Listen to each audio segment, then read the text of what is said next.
मुफ्ती साहब, सर ये बताइएगा, आपकी क्या राय है आज के ऑर्डर पर? कमोबेश तकरीबन वही था, बस उसको डिटेल ऑर्डर में थोड़ा सा कन्वर्ट कर दिया गया और ज़्यादा डिटेल में बता दिया गया। अब ये भी कहा गया कि जनाब पाकिस्तान तहरीक इंसाफ की जो मखसूस नशिस्तें हैं उनको अलॉट की जाए, लेकिन ये मामला बड़ा दिलचस्प होता चला जा रहा है। अयाज सादिक साहब 2-3 दिन पहले इलेक्शन कमीशन को खत लिखते हैं और कहते हैं कि जनाब जो मखसूस नशिस्तों का जो फोरम है, क्योंकि पाकिस्तान तहरीक इंसाफ को तो हटा दिया गया, सुन्नी इत्तेहाद काउंसिल वाला मामला कर दिया, अब उन्होंने कहा कि जनाब ये जो मखसूस नशिस्तें इसको अलॉट की जाए।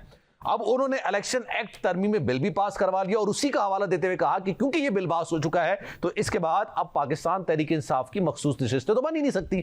आज डिटेल ऑर्डर सामने आ गया, तो सर ये मुतसादम वाली सूरत हाल है, आपको क्या लगता है? देखिए, बात यह है कि जो बात का एक कानून साजी ने की है, ये रेट्रोएक्टिवली तो अप्लाई नहीं होगी। ठीक है, ये तो उस दिन से अप्लाई होगी जिस दिन को ये पार्ट ऑफ गजट बना, नंबर 1। नंबर 2, या उसके बाद की अगर कोई डेट फिक्स की जाती है इसकी कमेंसमेंट की, तो फिर उस सूरत में ही ये उस डेट को कमेंस तस्वर किया जाएगा। जो सब्सटेंटिव लॉ है, प्रोसीजर में तो शायद जो ऑलरेडी केसेस चल रहे होते हैं उनके प्रोसीजर में तो आप रेट्रोएक्टिवली किसी लॉ को लेजिस्लेट कर लेते हैं, लेकिन सब्सटेंटिव लॉ कभी भी किसी सूरत में भी रेट्रोएक्टिवली अप्लाई नहीं होगा। यानी माजी के फैसलों पर अप्लाई नहीं होगा ना, मैं अगर आसान अल्फाज माजी के किसी भी एक्ट पे अप्लाई नहीं होगा।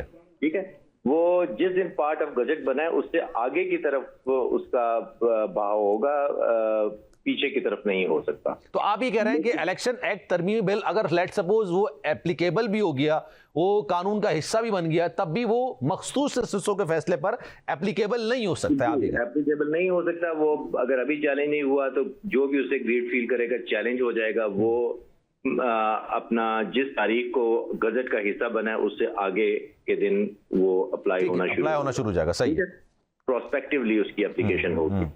जहां तक बात है मखसूस नशिस्तों के फैसले की जी, तो जो फैसला है वो सुप्रीम कोर्ट ने दिया है। अब उसकी रेमेडी यही है कि सुप्रीम कोर्ट उसको रिविजिट करे।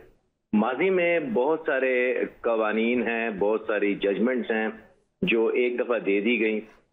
फर्ज करें कि एक जुबैर केस होता था जिसके तहत बेल एप्लीकेशन जज साहबान के पीछे पीछे जहां पे भी उनकी पोस्टिंग होती थी वहां पे मूव करती थी। ठीक है, बाद में इस डिफिकल्टी को ओवरकम करने के लिए मतलब कि सुप्रीम कोर्ट ने उस जजमेंट को रिविजिट किया गालिबन 2001 में, और उसके बाद से वो जो बाद वाली जजमेंट है वही अप्लाई हो रही है। तो मेरा ख्याल ये है कि जो मखसूस नशिस्तों वाला मामला है सुप्रीम कोर्ट से रिव्यू करना चाहिए।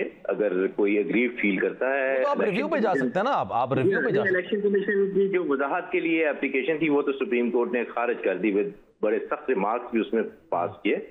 लेकिन मसला ये है कि अगर फर्ज करें कि आज एक ऑर्डर आ गया है, हर इदारे को दूसरे इदारे का एहतराम करना चाहिए।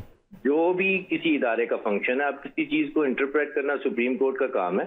सुप्रीम कोर्ट अगर वो कर रही है तो आप फर्ज करें कि आप उससे इत्तेफाक नहीं करते, आप मुकन्नना में अमल दरामद करना होगा। आप इत्तेफाक करें ना करें, लेकिन आपने करना होगा।